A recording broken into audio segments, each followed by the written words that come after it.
Welcome to Business and Technology in Bermuda. Our goal is to meet with the leaders and thinkers shaping our island's economy to discuss what it really takes to build, scale, and sustain a business in Bermuda today. Good morning. Good morning. Hi, Ben. How are you? Good to meet you.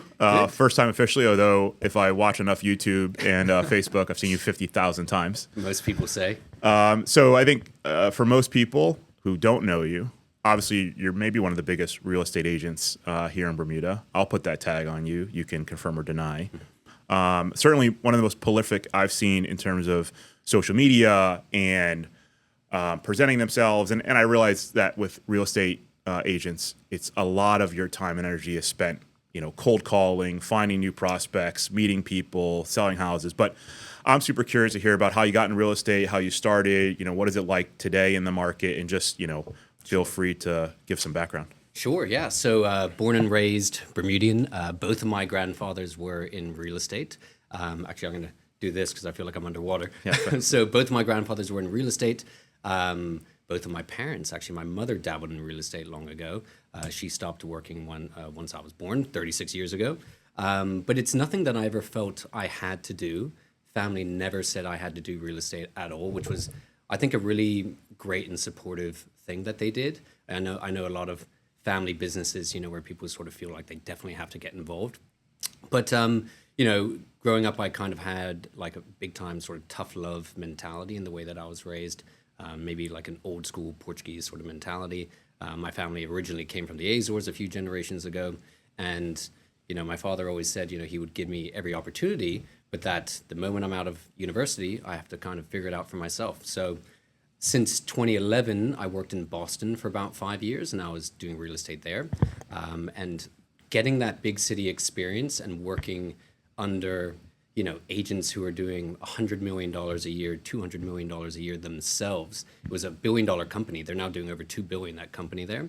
It was just fascinating. And it was the closest thing that you see to sort of what's on reality TV today, minus a lot of the drama, which is all fake. But just having that big city experience, knowing that, it's really a business and not just a hobby. Coming back to Bermuda, it was then such an opportunity, I think. And just in the way that kind of my father and I, have that, tough love sort of relationship. I actually, when I took the real estate exam, so I was living in Boston, working there, I booked a room at, Cocoa Reef next to Bermuda College. So I flew back for 24 hours. I had the real estate book in Boston, studying, and flew back, took the exam. And back in those days, it was a Scantron. So now if you take the exam, it's on, on the computer. Yeah, for those of us in the 1990s, you're doing tests. You had to fill out with a bubble. 100%. Even in the early 2000s, I guess, too. That, yeah. So anyway, they would mail your results within 2 weeks, and my parents were divorced. So I said to my mother, who's, we were talking beforehand, you've met my mother, and, she's super loving, and no matter what I would do, she'd be super proud of me, kind of thing. And so I was so scared of disappointing my father if I didn't pass. And so I got the results shipped to her house. She didn't open the envelope. When I came back, because this was in November, I came back for Christmas. And so I looked at it, and my father and I actually have the same legal name. He goes by Buddy, but his real name is Benjamin. Right. So the letter said, congratulations, Benjamin, you've passed the real estate exam. And so I just gave it to him on his kitchen counter, right. And he was so confused. He was like, "Oh, is this what?" Like he thought it was about him, right. So he was so confused. I have a new real estate license. Yeah, exactly. Right, and then so I explained to him that, I flew down for 24 hours and took the exam, passed it, and it's just because I didn't want to kind of disappoint him. And so, sure. It's kind of that's one story of many of just kind of the way that, it's always been, prove to me what you can do. And, hope, when your name's on the door, as I've been told many times, you have to work even harder, right. Not only to gain the respect of him and the family, but, gain my own self-respect, but also gain the respect and acknowledgement for our company and the wider industry that, you deserve to be here and you're not just doing it because of, who your last name is. So I was Boston for 5 years, then moved back to Bermuda. I did marketing for the company for a year. That was great to kind of get our company back in sort of 2016, starting to have like a Facebook business page, a little bit of other social media outlets, changed our website. And social was fairly new-ish. It was. So I'm sure a lot of companies, maybe you guys were one of them, weren't really just there yet. Exactly. Yeah. And the great thing about being in Boston, again, is a lot of those agents were starting to have their own business pages. Sure. This is definitely before Instagram, I think. But, it was just so fantastic to learn from that. And then coming back here, my goal, of course, was to be a full-time agent. And so once I got the marketing for the company up to speed, I was like, okay, now it's time to dabble in it myself. And I knew how to market myself. I wasn't relying on any third party or in-house marketer, even though we have that in our company and they do a tremendous job for the company itself. But it was just great to, be my own individual business, because ultimately that's what we are. Right. If you open a coffee shop, how are people going to hear about you? And Bermuda being such a small place, it's almost like a bowl gathering moss. When you do something well for someone, that is going to be told around the dinner table, around the office, and that's kind of how you build the clients and hopefully keep it going. Yeah, it's funny with the family connection. Obviously, my grandfather was a politician. Mm-hmm. He was in the POP and then was independent for many years, holding a seat, and had a business. And I think even as a kid, it's funny that you mentioned how the family was so important for you to not disappoint your family. Big time. I think I got into business when I was 16 years old. So I'm like, hey, my dad does IT. Yeah. My mom works at a hospital. So I was around medicine all the time. Mm-hmm. And my grandfather runs a company. So surely I can pick those three things and throw them together and just be my own person. But then you're right. You spend a lot of time and energy trying to figure out, am I doing something because I really enjoy it? Or am I doing something because it's almost a family name? Your father is a real estate agent. So, am I doing this because I want to do real estate, or am I doing it because I want to keep my family happy, or it's expected of me? And it's a big pressure. I don't think a lot of entrepreneurs fully unpack that until maybe later in their life. Sure. And sometimes they might change their passion. They might still want to be an entrepreneur, but really change what they do. When I was in Boston, honestly, there was a moment, I didn't say this to him, but I actually doubted if I wanted to do it. And, I didn't study real estate, right? Sure. So I just got a standard, degree. I did well in school for the same sort of idea that, I always had to, hopefully make them proud based on my grades. But I was the kind of guy, I'm naturally smart. I was never naturally brilliant. I hated my friends who would, wake up the next day and having never studied and just get straight A's. So I was never that kind of person. I always had to overly study, overly prepare. I would get incredibly nervous even as a child, before sports days or anything like that, just because I wanted to make my family proud, but also just simply the number one thing with me is I just care so much. And I think, when I came back from Boston, I was always quite shy, but real estate kind of, when I became my own agent, it brought me even further out of my shell. Sure. And something I found an incredible passion for, and for people, and the fact that, if you care about your clients and, you put their needs ultimately first before yours, then, being successful in all of that, commissions, that doesn't matter. That'll take care of itself in the long run. And I think just the effort and just genuinely caring and having a passion for marketing and technology and stuff was just a perfect recipe. So you're in Boston. You're starting out in the real estate industry. You're attached to a big firm, but I'm sure none of those guys are saying, hey, Ben, I have $1 million deal. I'm too busy. Go close it. So how do you start breaking through all that? I mean, I'm sure some of it is prescriptive. Yeah. My buddy's a real estate agent, my friend's uncle in New York. And I remember growing up when I was starting my own small little company. His name's Paul. And even as successful as he was, probably in his 50s at the time, he would sit at a phone. I'd be at his office. I helped him with his IT stuff. And he'd have a cold call desk with nothing on it but a phone book. And I'm like, what, Paul, what are you doing? He goes, I'm making I'll lie to you and say 100 calls. I'm doing 100 phone calls. Yeah. Every single day he was in the office looking for a new prospect. Was that like how it was in Boston, or were you getting a lot of cold leads coming into the business? Or? So for me, honestly, what I was doing out there, first I started in the marketing department. We had 5 individuals in marketing itself, which was amazing. Everyone had their own different roles. I started off as a copywriter. So I would just simply write descriptions because agents didn't write their own descriptions. Right. But then I founded this company called Project Rockhopper. It's now just called Rockhopper. And it was a company with one of the other guys in the marketing department. Actually, 2 of the people now, so another gentleman joined him, and it's still, this is 10 years, 11 years later, whatever it's been, still operating today. And what we were was a side, because the company would only do so much for agents. Sure. But we saw social media and everything taking off, and personal branding. You know, everyone falls under the umbrella of a company, but then to really stand out, you know, so and so might be a great tennis player. How do we tap into that? Do like a lifestyle video for them or anything? So we founded this other company where people could pay, agents would individually, especially the successful ones, that you know, they are the ones our first clients, and where they would hire us to do even more, maybe to do their posts for them on social media. You know, we had about 250 agents when I was there. Again, now they have like 1,000. They've been expanding and you know, taking over other firms around Massachusetts. But just doing that alone was amazing, because some of those agents, there was 3 in particular. One, Beth Dickerson, who is arguably the top agent in Boston.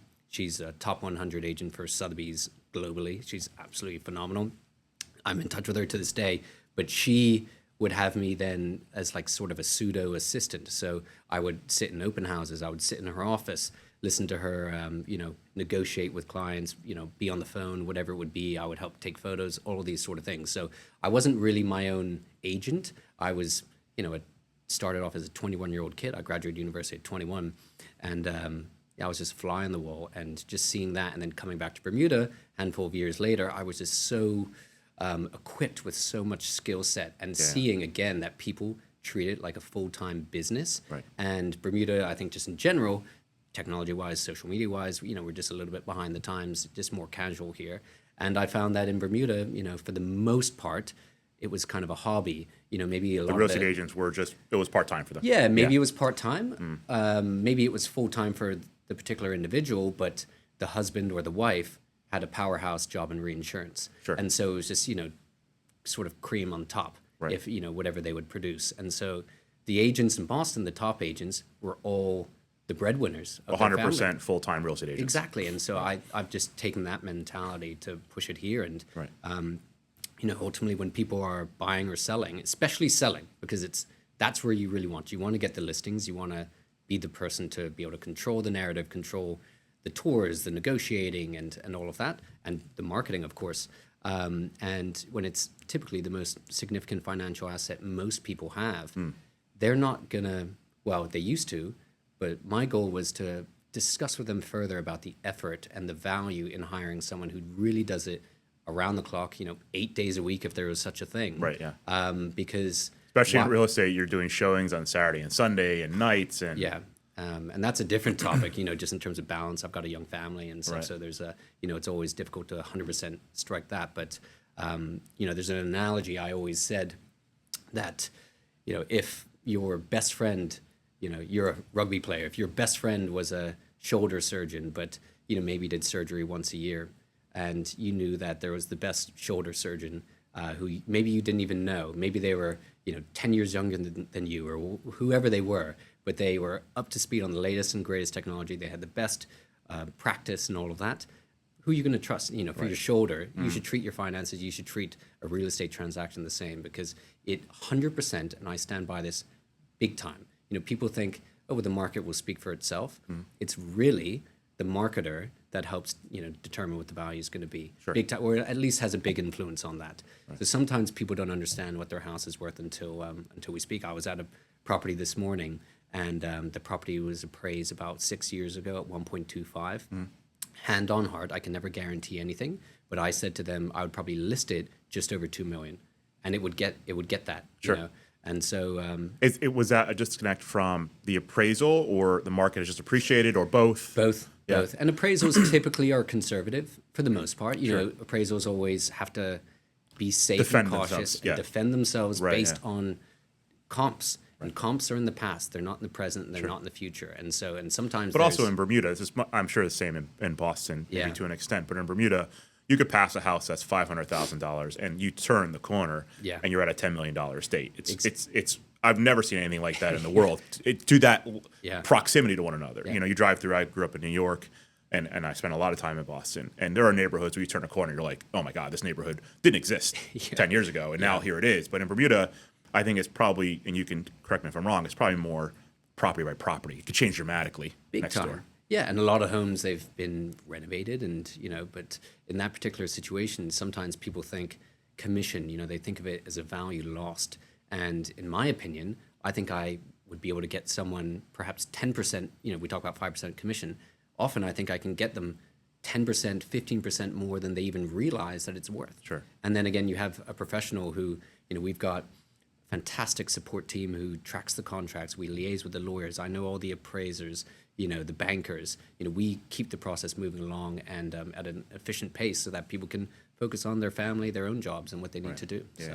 So you're in Bermuda. You've all this experience from Boston.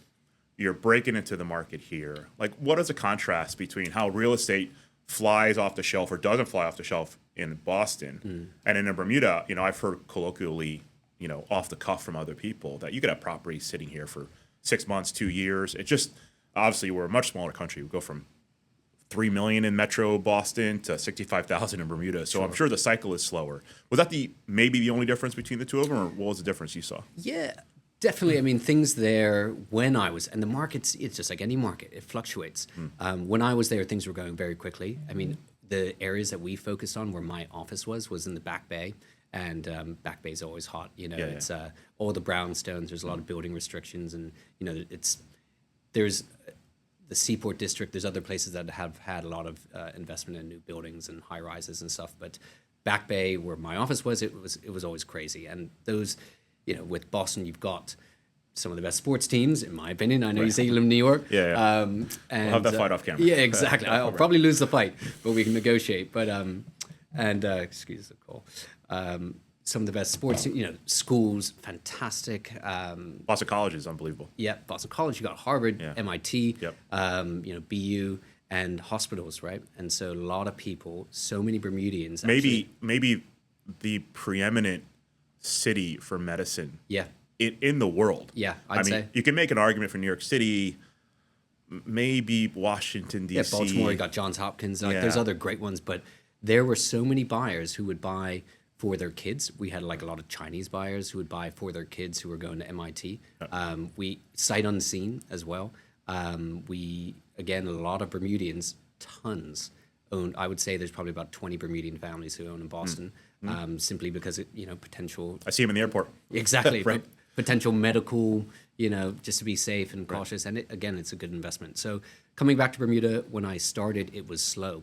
The market today is nuts. Right. But when I was starting to be an agent, it was very slow. Sure. And I remember, when people, it's like these reality TV shows and they show like the predicted commission. It's definitely not that, especially in the United States when there's even further deductions and taxes and things involved. But it's, they glorify it. They probably do 5 or 6%. A lot of those places out there, they work on 6% commission. So you see, someone's making a huge commission. You're like, wow, it sounds amazing. But deep down, taxes get taken out. Yeah. And whatever you're paying for your staff. My A lot buddy of people- Paul, he had 10 people underneath him. Yeah. Working for, he worked for Colwell. Okay. So I saw the back house, like the, I guess, back of office. Yeah. Supports that. Plus the agents underneath him. Like it was a production. People pay out there, they pay for desk space. They pay marketing expenses, like a monthly marketing fee, Sure. for those bigger companies. So when I came back home, my first ever sale was actually to my stepbrother, not Nick, who you're good friends with, but Barnaby. That was my first ever sale. The house is St. David's. St. George's. St. George's. Yeah, on Cut Road. Oh, yeah. And it was it was almost uninhabitable, and it's amazing now. He's done a what lot of work there. Yeah, it's fantastic. So, but I remember, and I have a spreadsheet of everything to the cent of what I've done and rental sales over the years. And my first couple of years as a full-time agent, just on commission, it was incredibly difficult. And once you see all the deductions and everything comes out of it, and I was mid-20s at that stage, single guy. Bermuda's so expensive to live, to pay rent, to be out and about. And anyway, it was, again, quite worrying, but because the market was slower. But once we sort of got to COVID time, that was incredibly worrying at the time. Mm-hmm. But then what we've seen since that the market's just gone gangbusters has just been insane. I can imagine. I was living in Southampton by the Princess. So, of course, me and my now wife, we moved to Southampton. We rented an apartment there. One of the main reasons was right next to Southampton Princess, which you had we a loved radius. going. It was fantastic. COVID happens and it closed. Like 50% of the reason we're living there is because we love going to the Jasmine Lounge, we love going to dinner there, so once a month, and we're like, we're right next to it. Yeah. COVID happens and it closes. But at the same time, I'm like, this is probably never going to be. I remember listening to some other podcasters, especially in finance, and it was probably never going to be in our lifetimes again a better opportunity to purchase any asset. Mm-hmm. I mean, because you're probably seeing at the time, middle of COVID, real estate market could not probably be worse. Correct. But also, if you're sitting on the sidelines with cash or you can go get loans from the bank, the ability to buy something at a low price must have been absolutely insane. It was. And there was so much uncertainty, right? And, I think the best part about COVID was everyone was sitting around unsure of what to do. I think, we talk about entrepreneurship, which I'm super passionate about. And there were so many companies that kind of came out of that globally and, in Bermuda, entrepreneurs. And, I was saying with my kids who are 7 and 4 that they say, and they've said it to my parents the other day, they're like, oh, we love being bored. And my parents are like, what? Because we can get creative. That's what they say. That's great. That's awesome. And so, they'll, for fun, be making something out of a cardboard box or whatever. So they love like board time. And anyway, that's kind of what we call it. But during the COVID time, my wife and I, so we were renting a condo, and just before COVID, then we moved to this little cottage, I call it a 1.5 bedroom cottage, tiny bedroom that my son was born in. That's fifth the size of this room. And I was freaking out because when we got married and she was pregnant, she wasn't working. Again, I'm like, I can't even go and show property. But then what we saw is a lot of people were renting places, especially sight unseen. So the rental inventory absolutely plummeted. Once the shelter in place all lifted, a lot of buyers were then keen, as you say, maybe you could buy at a good level, which they were doing. And then things just got nuts. I mean, I took some notes just on the inventory last night on my phone, not looking to then, but looking over the last year. And again, the last year, things are doing a lot better than what it was then in terms of inventory. Sure. But there were 238 listings island-wide to the day last night, a year ago. Last night, there's 170 listings for sale.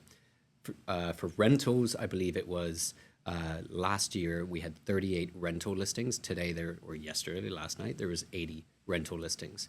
So, inventory has just been one of the biggest worries. But then, thankfully, the market's been doing really well. And, it goes up and down over the years. And so I always say to people just like the people who I met this morning, when they're like, whoa, it was appraised this, a handful of years ago. And, should we sell? Should we rent it now? And all I can say to people is that, strike while the iron's hot.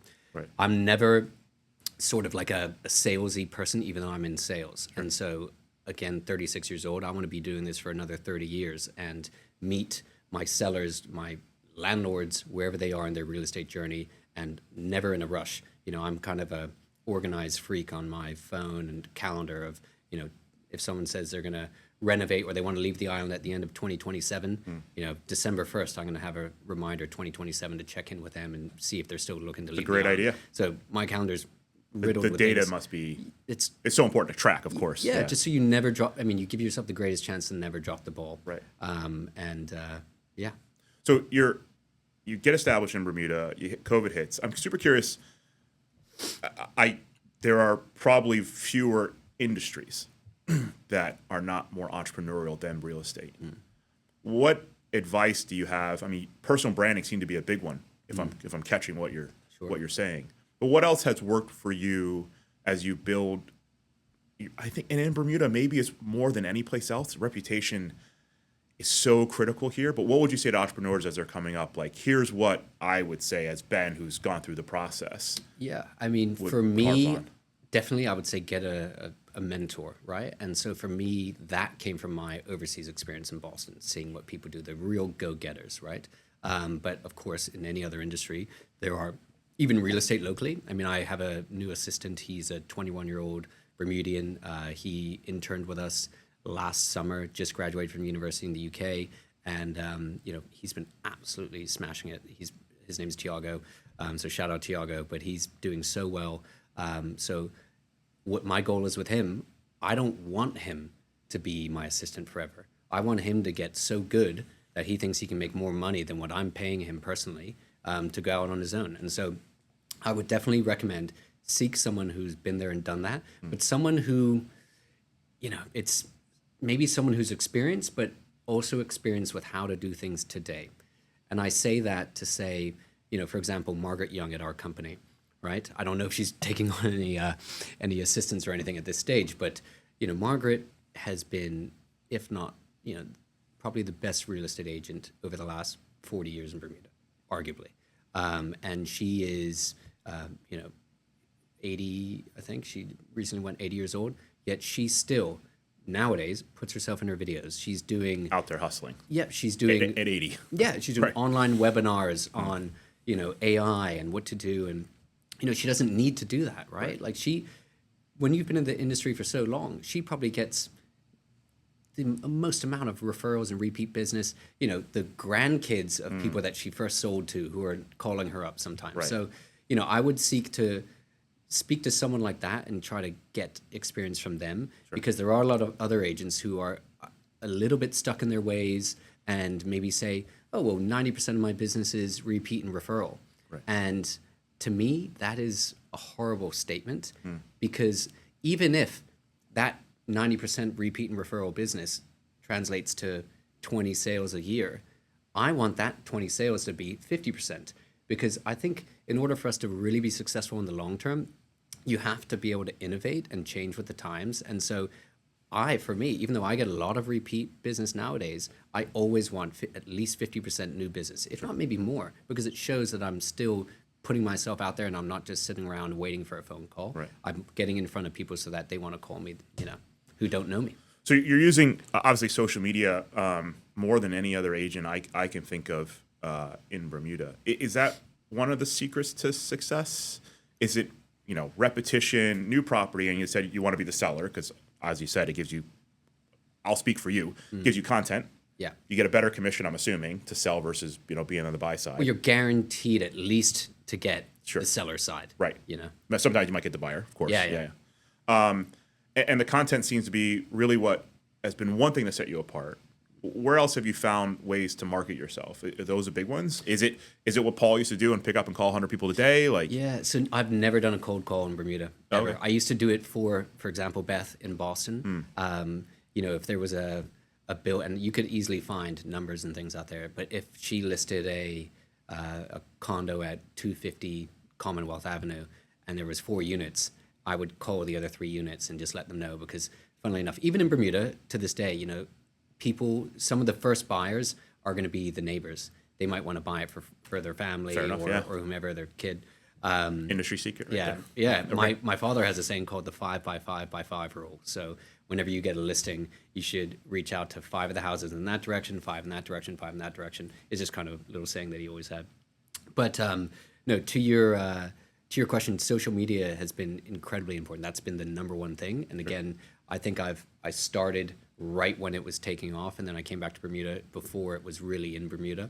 And since I was in the marketing department in control of 250 agents out there, I was already equipped with knowing about Google AdWords, or just knowing how to put myself out there well before the times of AI and all of that. But ultimately we're in a pay-to-play industry, and I didn't really make any money. I wasn't even successful until I probably was 30. And then it's just been riding a wave since then. But, what I would start to do is I would try to invest a certain amount, or at least put aside. I opened up a separate bank account, which takes 2 seconds online. And I would put aside a certain amount of money for any commission that I made, even if it was $1,500. And I didn't do it to a percentage. I just did it based on my feeling at the time. My living expenses. Yeah. But I would always at least do, I remember one time I did $50, and I would just put it in this other account. And that was like my reinvestment account into my own business, because again, we are our own individual coffee shops, and we have to get ourselves out there. Right. And so I used to initially do little videos on my phone. And now, I've had 3 different videographers over the years. I've got different drone specialists, just whatever I'm looking for. And just putting, myself out there when I know I don't even need to, it helps, because it definitely gets more eyes on the content. ultimately to generate more price, better sale for my sellers. But then also someone who doesn't even know me, or maybe they're going to sell in 6 months, they're going to see the effort and the significant expense, by the way, that it is to do these videos and things like that. And you would know. And they're like, well, he's going the extra mile. So, you want to earn your commission. I don't sit around and wait for my commission. I want to earn it and truly invest. And again, whenever I post something, if it goes on Facebook, I'll personally, on my own pocket again, spend big on the ads and all of that. And so every listing, sometimes it's over $10,000 of marketing spend. But if I'm making $11,000 on that deal, then it's a net positive. Comes out in the wash. Exactly. Even if sounds crazy, I've broke even before on some marketing for if it's not a big sale, or even a rental, simply because I know that then might turn into 2 other listings down the road. Right. Yeah. So yeah, doing that sort of thing. And then again, other avenues. I've had my own podcast as well with Daniel Woods. It's called Keys to the Rock. So it's on YouTube. So definitely recommend people checking that out. We'll link to it. Yeah, please do. And sadly, we've, with my family, 2 young kids, and he has just recently opened Compound Property Group over the last sort of year or so, and we've just both been so busy that we haven't been able to focus back in on it. But 2026, we are trying to set up a team where we are doing it more. And what we did, we probably have about 20 episodes on there, and we would interview people who are in industries that are similar to real estate, somehow related to real estate. Sure. He's an appraiser by trade.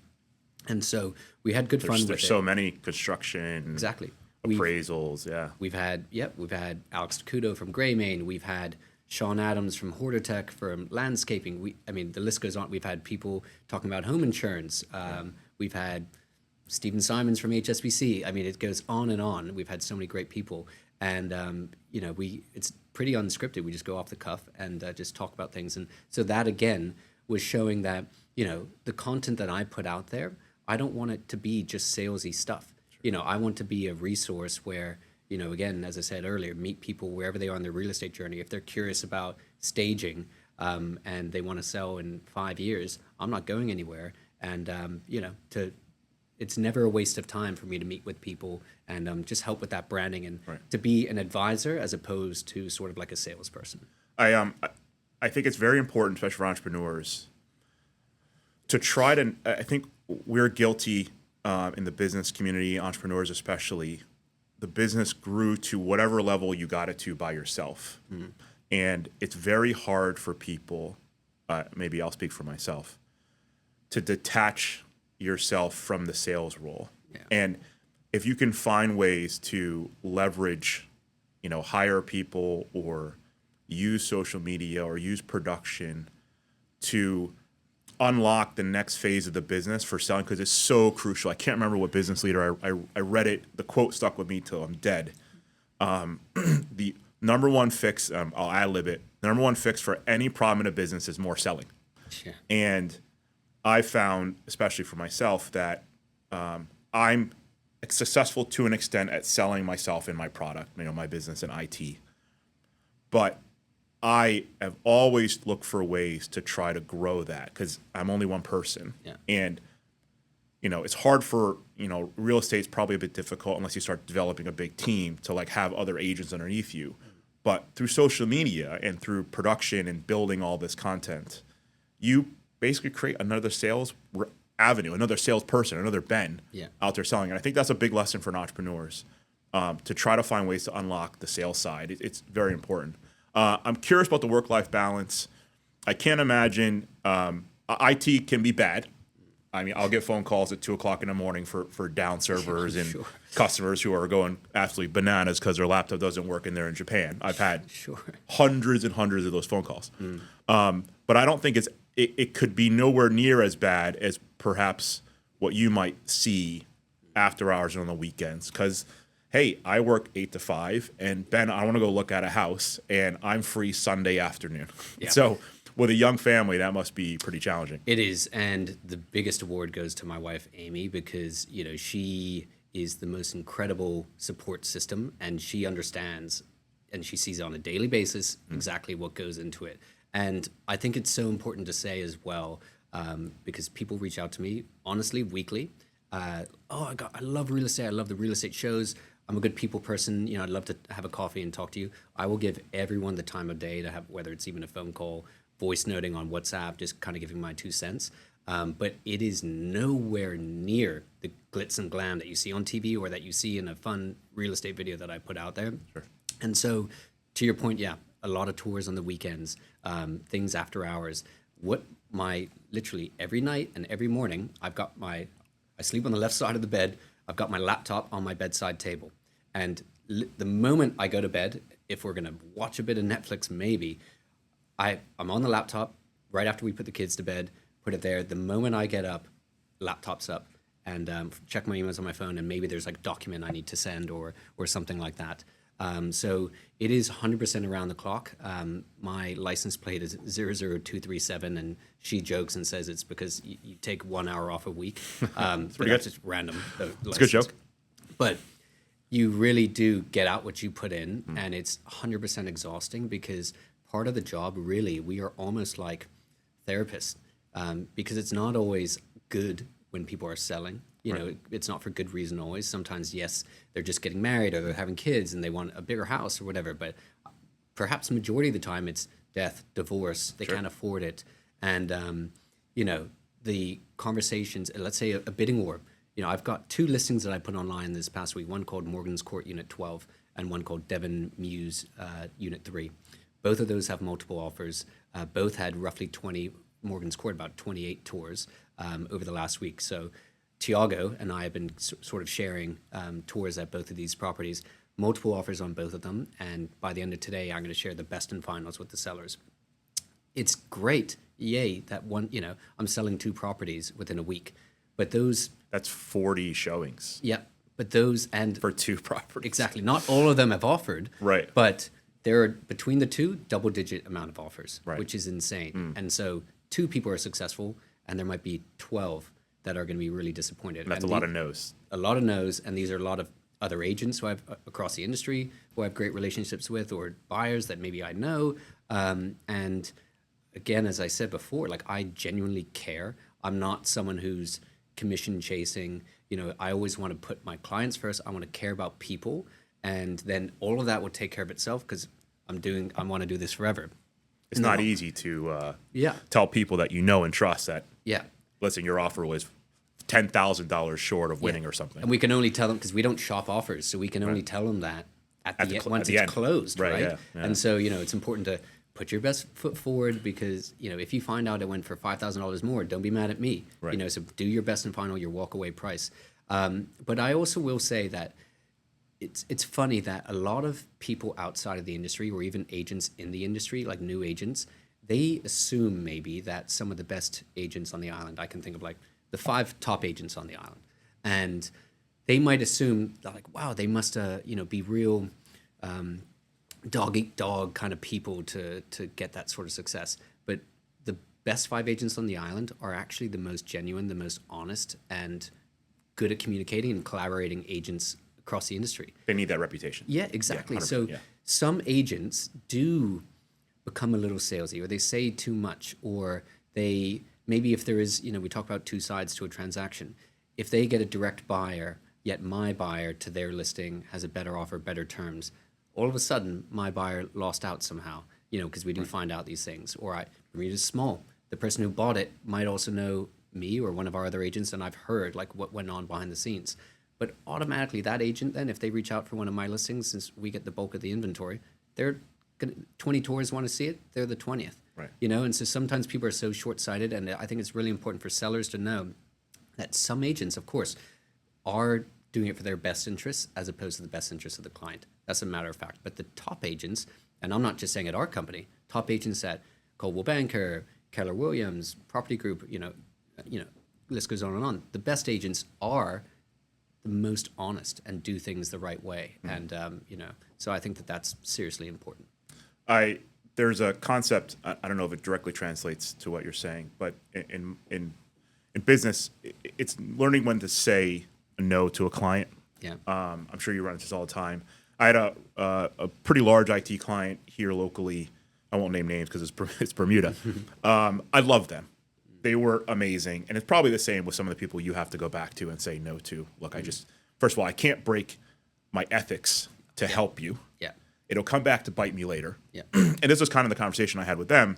They, I love them. They need a lot of help. It's an organization that is, perennial to Bermuda, but just needs to really modernize. The staff is starting to age out of the organization. Mm-hmm. And I was there for a long time, and I loved helping them. But they wanted something different out of me that would require me to give less of my time and my energy and take on maybe the same amount of responsibility. And I just couldn't. It bites me to this day, and it's been like 6 months. Yeah. But I couldn't trade my ethics or my morals to collect a bit of a paycheck, but also realize that I can't help you how you want to be helped. Yeah. And I can't imagine it probably happened to you, calling your friends and being like, this deal is done. Yeah. You've just missed out on it. And I'm sorry, but I can't negotiate my ethics. Yeah. Because 5 years down the road, I know it'll cost me business. Exactly. 100,000%. And ultimately they will respect you for it, and they'll, the frustration will come down. Even I've had other agents who have lost out on a thing bidding on one of my listings. And of course they're upset, they're pissed off, but then they calm down, they understand. And so I think building that layer of trust, not just with my clients, but even with buyers and other agents in and outside of my company, they know that I'm going to be 100% upfront. They have just as much of a chance of selling any of the listings as I do, or anyone else does. And so, yeah, it is very, very important. And because, I'm not perfect, I've definitely made mistakes. Every day is different. As I say, we're like a therapist. Some people are angry. Some people demand way more than you. Some sellers want you to do things that are unethical. They want you to shop offers. They want bidding wars. People think bidding wars are a good thing because what they see on TV. I've had situations where, because I do at the best wishes of my client, even though I can advise them, I've had a situation where there's two offers only on a property. It was like 1.3 million about 2 years ago. The offers both went over the asking price, and the owner wanted to keep going back and forth. Again, as I said earlier, I like to do best and final.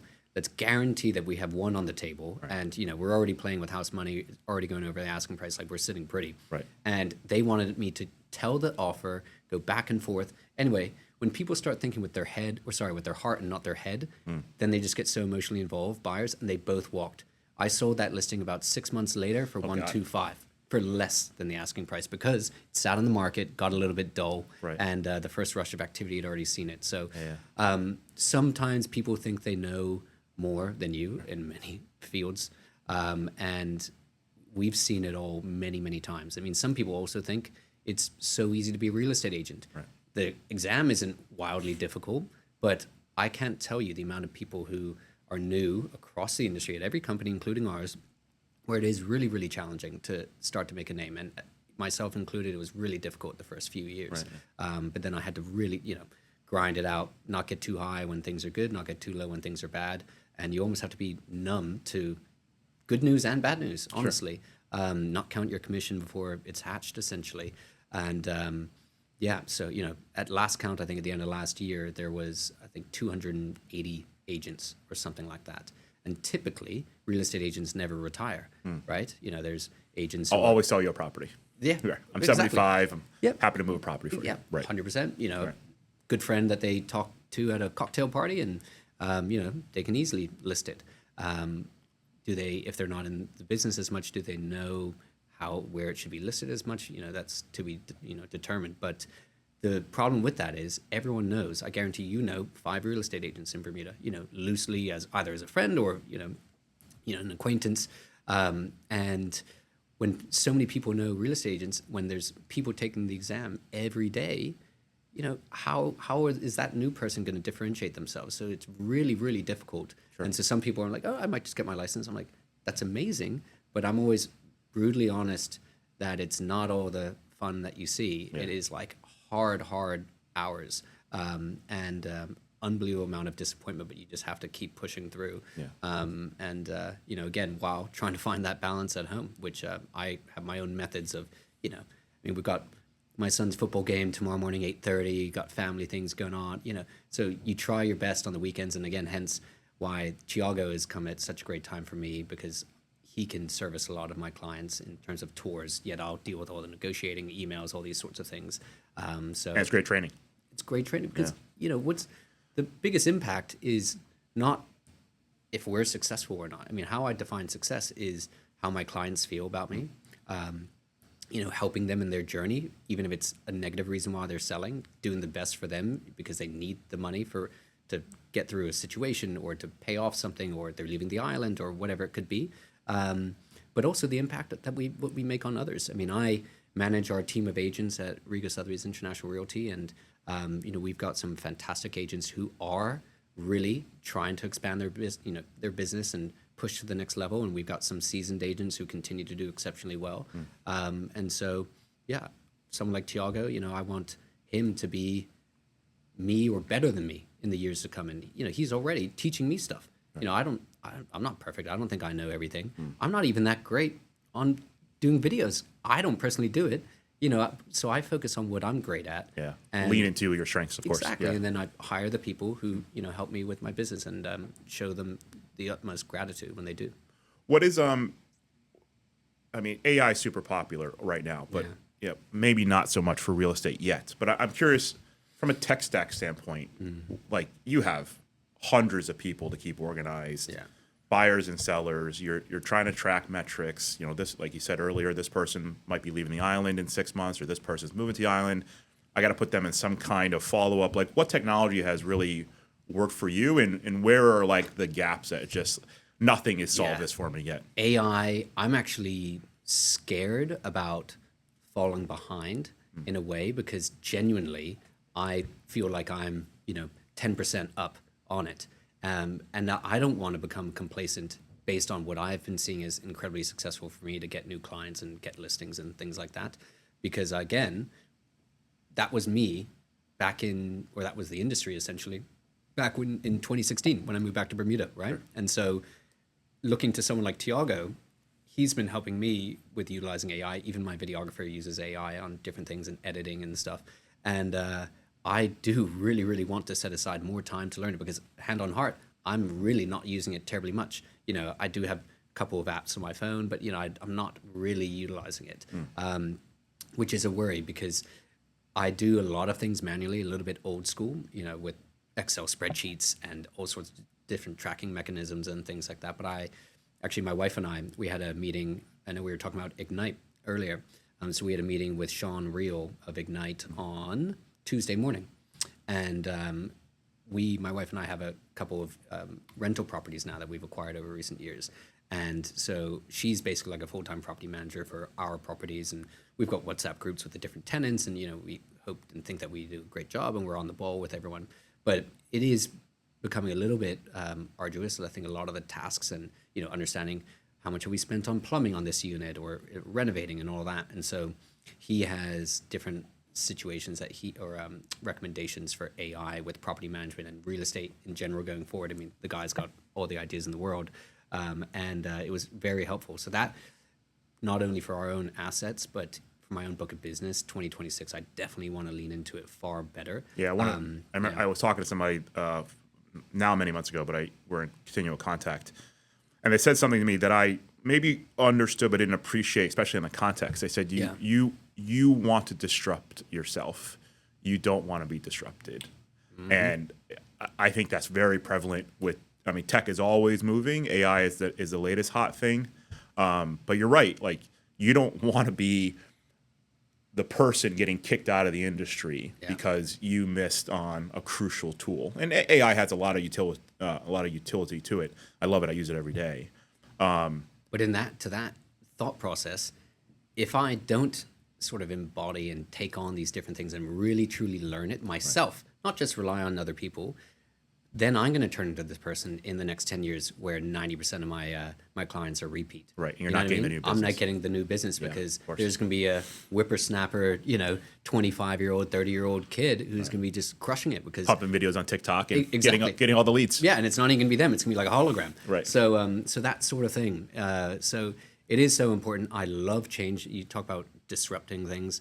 I feel that I kind of brought a little bit of that to the industry, but just simply trying to raise the game. Sure. I get so pumped when other people, even at other companies, and they know this, because we're good friends, the top agents at other companies, we get together, we have drinks, we go for lunch, and we vent and collaborate and just talk about things, or different listings or whatever, and seek advice from one another. But I get so pumped when other people are doing well. So as competitive as I am, I've always been competitive with myself and just trying to prove it to myself, my father, the family, and these sort of things, and the company. But I don't want other people not to do well.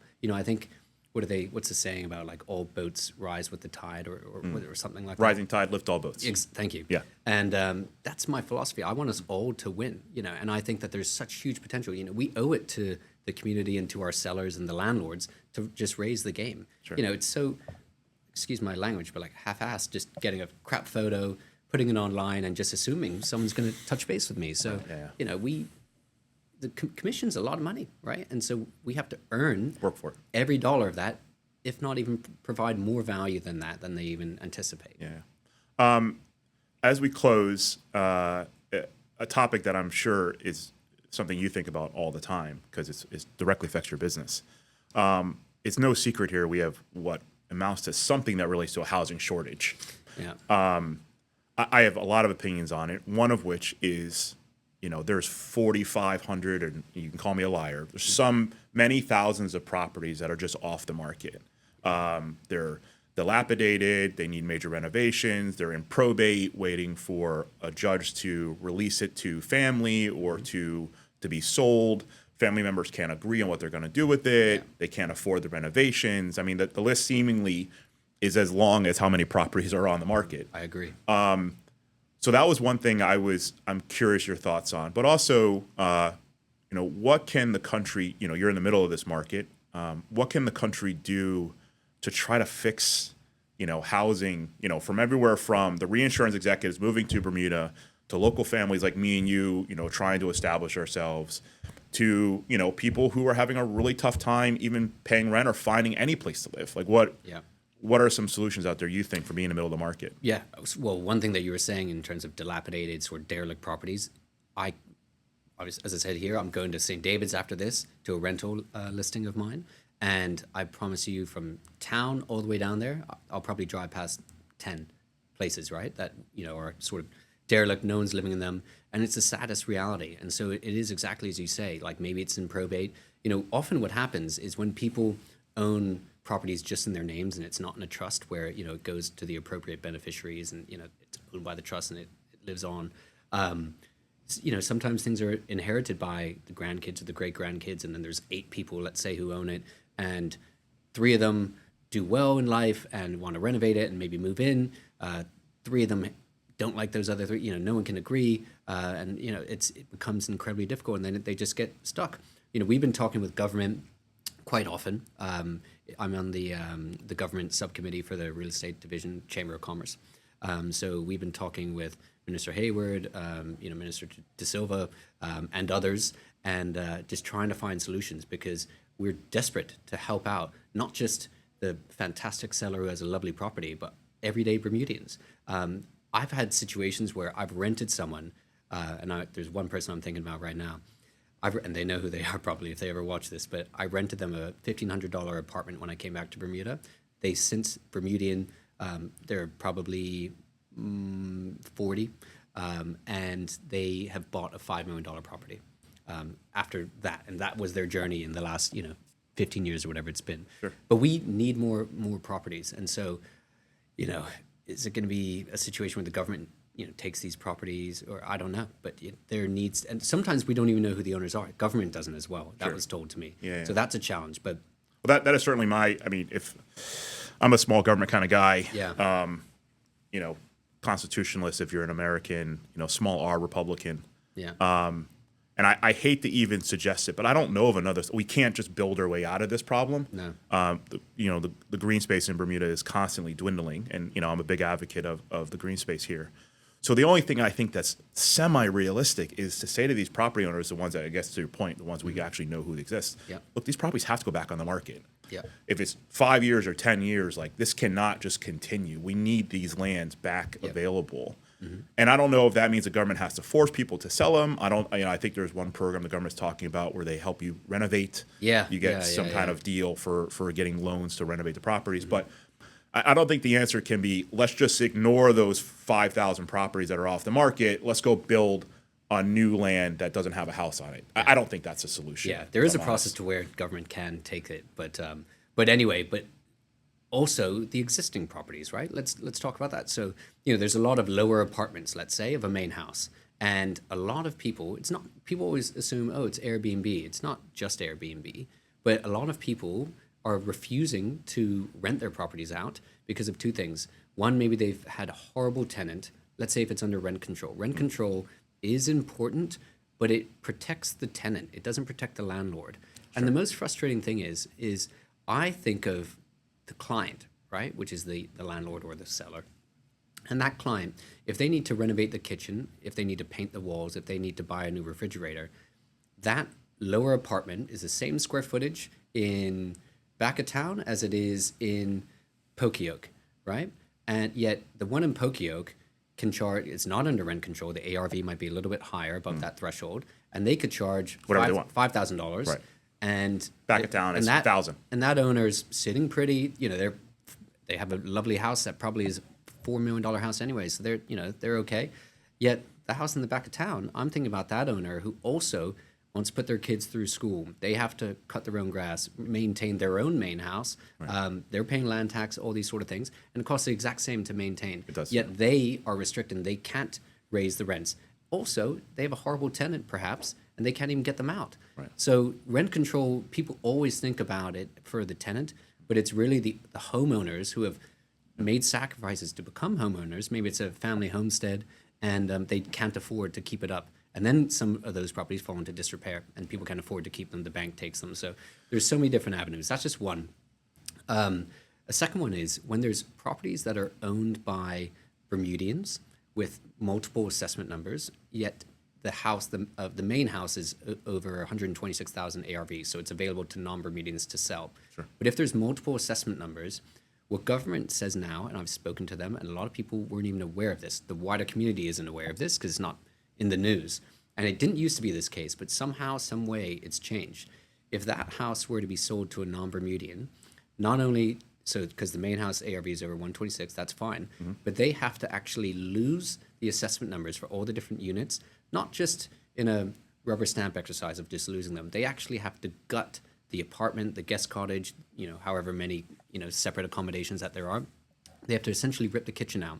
I had a sale where that happened about a year ago. Oh, that's crazy. And it was a Bermudian family living in the main house. It was a Bermudian tenant living in the lower apartment. Non-Bermudian bought it. Right. And so the seller had to pay because in order to approve the license, it had to be inspected. The kitchen had to be ripped out, and it was then a glorified storage room, gym, or whatever you want to call it. Oh, so how the law is written today, that if a non-Bermudian buys it, Yep. you can't have rentals on the same property. You can't have two assessment numbers on the same property. However, doesn't make any sense. A non-Bermudian can own two assessment numbers in Bermuda. Sure. So they can have now that house with the glorified storage room, Right. and they can buy a St. Regis condo. They can have two assessment numbers here. They can't have them here. And the most ridiculous thing is, So all that does is just remove inventory. removes inventory, just the one. But if we remove one, we're removing a ton, and that happens all over the place. And so not only was that tenant who was living there, they were an older Bermudian couple, and they were the housekeepers, and he was like a maintenance guy for the house. So that non-Bermudian buyer could have maybe wanted them to stay on. Right. So it displaced, whether it's a Bermudian tenant or not, even if it displaces a non-Bermudian tenant. Let's say if that non-Bermudian wants a place for a caregiver or a nanny or something like that, they're going to rent them something, a one-bedroom for $2,000 a month somewhere else, Off property. nearby, Right. And putting that one extra person into the pool of demand is competing with Bermudians trying to also find a place to live. Right. So in what world? There's no other place in the world where, based on a transaction, you're removing additional inventory And value for the new owner. and value for the new owner. Right. But if that Bermudian sells to a Bermudian, they can have the two assessment numbers. So it's just a non-Bermudian thing. So, Right.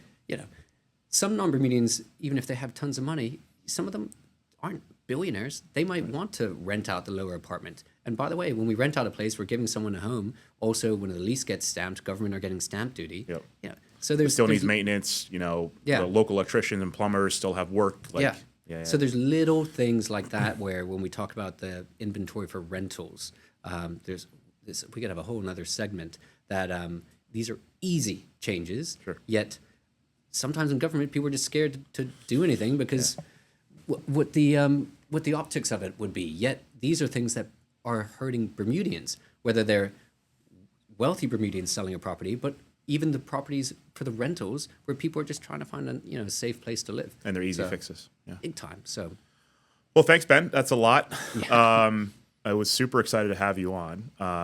Real estate is crazy complex. I will say it again. I'm super impressed at your entrepreneurship, at your marketing. I guess as a closing question, like where do you see Ben Rego? Where do you see Sotheby's? Where do you see the brand? And where do you see your business in the next 5 years? Yeah, I mean, so gosh, the next 5 years. I mean, definitely. My father recently turned 70 years old, and so we're sort of between myself, him, and Penny McIntyre. Running an incredibly successful company. We've got great people, great energy, agents who I'm so proud of that, started off a few years ago and now they are getting island-wide recognition, which is just fantastic. We've got a permanent presence on Front Street. So, the company, the sky's the limit. I think in terms of when you look at other companies, other competitors and see succession plan, I think we know exactly what we're doing and where we're going to be for the next generation, hopefully. So I'm really excited by that, and our team, and some people who are really picking up what I'm putting down in terms of investing in themselves, and I'm just so pumped for that. But for myself, hopefully in just continuing to make a big difference on other agents, and for my clients, I take real estate and family and everything incredibly seriously, but I think it's so important to not take yourself too seriously, and hence why I do sometimes a silly video. I know jumping in a pool, falling off a horse, that's not going to sell a property, but I want to be someone beyond just a headshot that someone sees, and I want to be seen as approachable when I see someone in a gas station or at a coffee shop, and to get buzz out there, because there's a method to the madness that it gets people talking, and then the right person who wants to buy it will see it. So just more of the same, and putting clients' needs first, and just ultimately, it sounds so silly, but just being a darn good person, and just being always open to meet anyone in their real estate journey. That people sometimes will say, "Oh, you only do high-end stuff," and that's not the case. I want to give a white glove service at every price point. Studio rentals to a big house, it doesn't matter. No, I'm not too good for any opportunity, and everyone's. I love it when people say that they feel as though they're my only client when we're back and forth, and we almost strike up like a friendship, because we're always just directly in touch. So that's the goal. Thank you. It's been an awesome time. Thank you very much. Thank you, my friend. Have a good day. Thanks. Cheers. Thank you for joining the conversation on business and technology in Bermuda. If you found value in today's discussion, share it with your team. Keep building, keep leading, and we'll see you next time.